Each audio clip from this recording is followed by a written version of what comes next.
Hello everyone, in this video I'm going to show you how to create an encrypted virtual drive in macOS using the terminal. If you find this guide helpful, then please consider subscribing to the channel and liking the video. Now let's get started.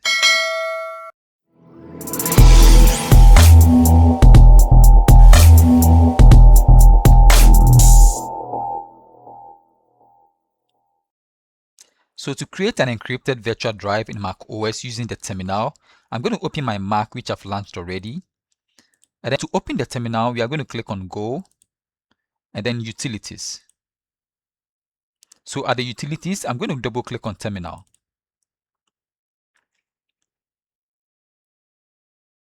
Okay, so I'm going to copy the command we are going to use to create the virtual drive, okay? So I'm going to copy this command and then I'll paste it in the terminal.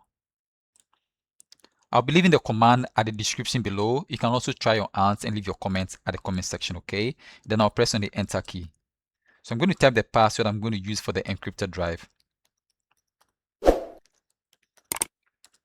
I'm going to confirm the password by re-entering the password, okay?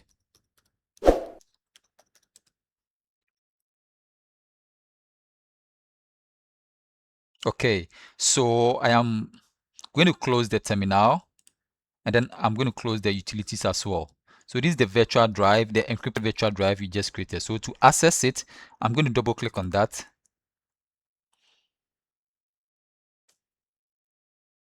Then I'll type the password we entered earlier, okay?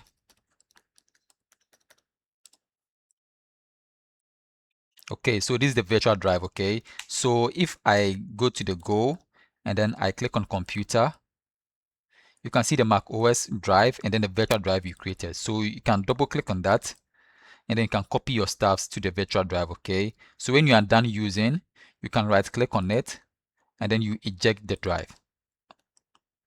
Okay, so this brings us to the end of this tutorial. Please, if you find value in this video, please consider supporting the channel by clicking on the subscribe button and liking the video. Thank you for watching and see you in the next tutorial. Bye bye for now.